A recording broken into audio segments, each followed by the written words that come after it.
Ésaïe, chapitre 10. Malheur à ceux qui prononcent des ordonnances iniques et à ceux qui transcrivent des arrêts injustes pour refuser justice aux pauvres et ravir leurs droits aux malheureux de mon peuple, pour faire des veuves leur proie et des orphelins leur butin. Que ferez-vous au jour du châtiment et de la ruine qui du lointain fondra sur vous? Vers qui fuirez-vous pour avoir du secours, et où laisserez-vous votre gloire? Les uns seront courbés parmi les captifs, les autres tomberont parmi les morts. Malgré tout cela, sa colère ne s'apaise point, et sa main est encore étendue. Malheur à l'Assyrien, verge de ma colère. La verge dans sa main, c'est l'instrument de ma fureur. Je l'ai lâché contre une nation impie, je l'ai fait marcher contre le peuple de mon courroux, pour qu'il se livre au pillage et fasse du butin, pour qu'il le foule aux pieds comme la boue des rues. Mais il n'en juge pas ainsi, et ce n'est pas là la pensée de son cœur. Il ne songe qu'à détruire, qu'à exterminer les nations en foule. Car il dit, « Mes princes ne sont-ils pas autant de rois? N'en a-t-il pas été de Calno comme de Carchemish? N'en a-t-il pas été de Hamath comme d'Arpad? N'en a-t-il pas été de Samarie comme de Damas? De même que ma main a atteint les royaumes des idoles, où il y avait plus d'images qu'à Jérusalem et à Samarie, ce que j'ai fait à Samarie et à ses idoles, ne le ferai-je pas à Jérusalem et à ses images? Mais, quand le Seigneur aura accompli toute son œuvre sur la montagne de Sion et à Jérusalem, je punirai le roi d'Assyrie pour le fruit de son cœur orgueilleux et pour l'arrogance de ses regards hautains.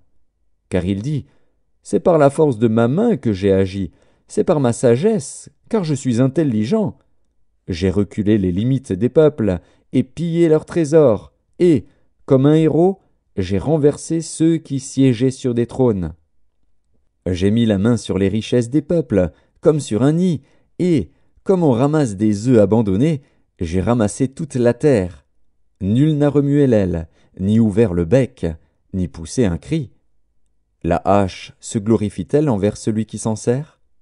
Ou la scie est-elle arrogante envers celui qui la manie? Comme si la verge faisait mouvoir celui qui la lève, comme si le bâton soulevait celui qui n'est pas du bois.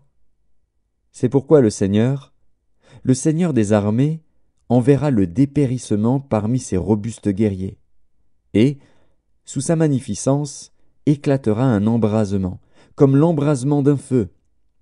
La lumière d'Israël deviendra un feu, et son sein une flamme, qui consumera et dévorera ses épines et ses ronces en un seul jour. Qui consumera, corps et âme, la magnificence de sa forêt et de ses campagnes? Il en sera comme d'un malade, qui tombe en défaillance. Le reste des arbres de sa forêt pourra être compté, et un enfant en écrirait le nombre. En ce jour-là, le reste d'Israël et les réchappés de la maison de Jacob cesseront de s'appuyer sur celui qui les frappait. Ils s'appuieront avec confiance sur l'Éternel, le Saint d'Israël. Le reste reviendra, le reste de Jacob, au Dieu puissant. Quand ton peuple, ô Israël, serait comme le sable de la mer, un reste seulement reviendra. La destruction est résolue, elle fera déborder la justice. Et cette destruction qui a été résolue, le Seigneur, l'Éternel des armées, l'accomplira dans tout le pays. Cependant, ainsi parle le Seigneur, l'Éternel des armées, ô mon peuple, qui habite en Sion, ne crains pas l'Assyrien. Il te frappe de la verge, et il lève son bâton sur toi, comme faisaient les Égyptiens. Mais, encore un peu de temps, et le châtiment cessera, puis ma colère se tournera contre lui pour l'anéantir. L'Éternel des armées agitera le fouet contre lui, comme il frappa Madian au rocher d'Horeb. Et, de même qu'il leva son bâton sur la mer, il le lèvera encore, comme en Égypte. En ce jour, son fardeau sera ôté de dessus ton épaule, et son joug de dessus ton cou, et la graisse fera éclater le joug. Il marche sur Ajat, traverse Migron, laisse ses bagages à Micmash. Il passe le défilé, il couche à Géba, Rama tremble, Gibéa de Saül prend la fuite. Fais éclater ta voix, fille de Galim, prends garde, Laïs, malheur à toi, Anatote. Madména se disperse, les habitants de Gébim sont en fuite. Encore un jour de halte à Nob, et il menace de sa main la montagne de la fille de Sion, la colline de Jérusalem. Voici, le Seigneur, l'Éternel des armées, brise les rameaux avec violence. Les plus grands sont coupés, les plus élevés sont abattus. Il renverse avec le fer